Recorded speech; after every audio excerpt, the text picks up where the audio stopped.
Hello guys, welcome back my YouTube channel. तो आज मैं आपको केस स्टडी बताने वाली हूँ जिसमें कि जो हमारी डिसीज़ कंडीशन है वो है क्रॉनिक ब्रोंकाइटिस।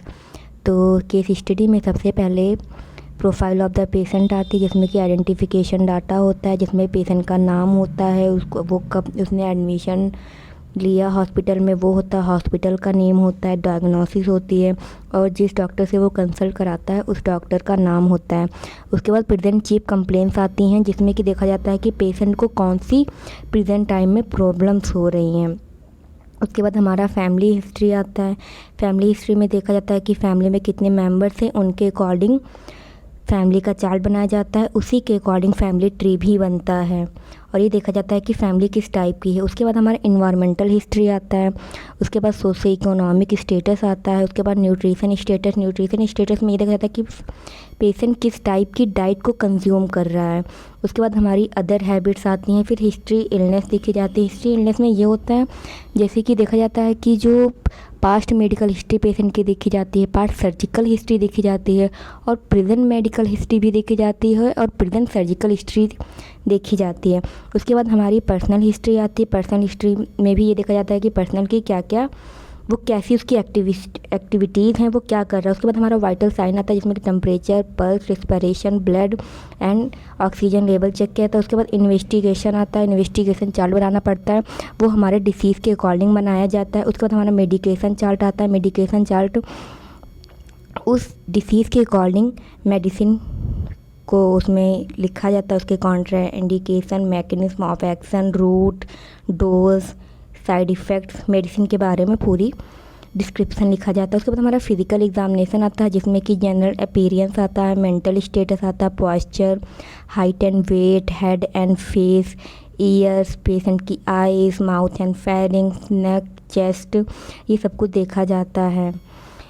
उसके बाद उसमें एब्डोमेन भी देखा जाता है और एक्सट्रीमिटीज़ भी देखी जाती हैं जो कि lower extremities and upper extremities दोनों देखी जाती है। उसके बाद आता है हमारा एनाटॉमी ऑफ रिस्पिरेटरी सिस्टम। अब इसमें आप ये सोच रहे होंगे कि रिस्पिरेटरी सिस्टम क्यों आ रहा है। इसलिए रिस्पिरेटरी सिस्टम आ रहा है क्योंकि ये जो डिसीज़ है क्रॉनिक ब्रोंकाइटिस वो हमारा लंग्स से रिलेटेड है। तो और लंग्स किससे रिलेटेड, रिस्पिरेटरी सिस्टम से। तो इसलिए हम इसमें एनाटॉमी रिस्पिरेटरी की लिखेंगे और गाइस केस स्टडी में लंग्स का ही डायग्राम बनाया जाएगा क्योंकि जो क्रॉनिक ब्रोंकाइटिस हो रहा है वो हमारे लंग्स से रिलेटेड डिसीज़ है, इसलिए उसमें उसी का स्ट्रक्चर भी बनाया जाएगा और उसके बारे में लिखा भी जाएगा, पूरी एनाटॉमी लिखी जाएगी। उसके बाद हमारी फिजियोलॉजी लिखी जाएगी, पूरी लंग्स की फिजियोलॉजी भी लिखी जाएगी, उसे पूरा डिस्क्राइब करना पड़ेगा। उसके बाद हमारा डिस्क्रिप्शन ऑफ डिसीज़ आता है, उसमें हमारी डिफिनेशन होती है, इटियोलॉजिकल फैक्टर्स होते हैं और पैथोफिजियोलॉजी। पैथोफिजियोलॉजी मीन्स कि वो किस टाइप से हम डिसीज़ कॉज कर रहा है हमारे लंग्स में, जो क्रॉनिक ब्रोंकाइटिस है वो कैसे कॉज होती है उसके बारे में लिखना होगा। फिर हमारा क्लिनिकल मैनिफेस्टेशन आएगा। क्लिनिकल मैनिफेस्टेशन में आप देख रहे हो यहाँ पे in book picture and in patient picture. तो आप ये सोच रहे होंगे कि इन बुक पिक्चर क्या है एंड इन पेशेंट पिक्चर क्या होता है। पेशेंट पिक्चर, तो आप ये सोच रहे होंगे कि इन बुक पिक्चर क्या है एंड इन पेशेंट पिक्चर क्या होता है। तो मैं पहले बताती हूँ in book picture. In book picture मतलब होता है कि जो बुक में दिया गया है कि ये अगर ये डिसीज़ कंडीशन होगी तो पेशेंट में क्या क्या दिखने को मिल सकता है।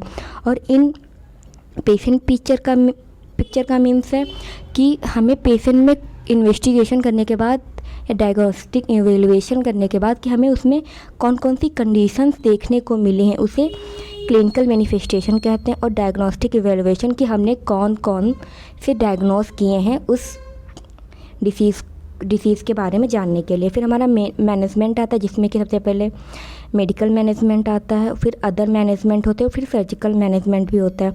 उसके बाद हमारी नर्सिंग डायग्नोसिस होती हैं जो कि नंदा के अकॉर्डिंग है, like in effective breathing pattern, acute pain, pyrexia, disturb sleeping pattern, fatigue, anxiety and knowledge deficit. उसके बाद हमारा नर्सिंग केयर प्लान आता है जिसमें कि सबसे पहले असेसमेंट आता है। उसमें दो टाइप का, subjective data and objective data. तो जिसमें कि सबसे पहले असेसमेंट आता है, उसमें दो टाइप का, subjective data and objective data. तो सब्जेक्टिव डेटा में ये होता है जो पेशेंट हमें अपने बारे में बताता है कि मुझे ये प्रॉब्लम्स हो रही हैं। एंड ऑब्जेक्टिव डेटा मीन्स ये होता है कि हम ये देखते हैं पेशेंट को क्या क्या प्रॉब्लम्स हो रही हैं जो हमें ऑब्ज़र्व करनी होती है कि पेशेंट को कौन कौन सी प्रॉब्लम्स हो रही हैं। फिर हमारा नर्सिंग डायग्नोसिस आता है, फिर गोल आता है, फिर इन्वेस्टिगेशन आता है। इन्वेस्टिगेशन में हमें पूरी उसको इन्वेस्टिगेशन करना पड़ेगा। फिर इम्प्लीमेंटेशन आता है कि पेशेंट को हमने किस प्रकार से उसको एक कंफर्ट फील कराया। उसके बाद हमारा हेल्थ एजुकेशन आता है। हेल्थ एजुकेशन में भी हम पेशेंट को डाइट के बारे में बताएंगे, रेस्ट एंड स्लीप के बारे में बताएंगे, उसको हाइजीन मेंटेन करने के बारे में बताएंगे और मेडिकेशन के बारे में बताएंगे। और अबाउट फॉलोअप का मीन्स ये है कि पेशेंट को बताना है कि आपको अकॉर्डिंग आते रहना है। आप एक बार हॉस्पिटल में आ सकते हैं और देखेंगे कि आपको कौन सी प्रॉब्लम्स हो रही हैं। उसके बाद हमारा बिब्लियोग्राफी आता है। बिब्लियोग्राफी मीन्स ये होता है कि बिब्लियोग्राफी में हम ये देखते हैं कि हमने किस बुक से लिया या किस वेबसाइट से लिया है। तो ये हमारी पूरी केस स्टडी है जो कि क्रॉनिक ब्रोंकाइटिस है। Thank you guys. अगर आपको वीडियो पसंद आए तो please like, share and comment my channel. Thank you.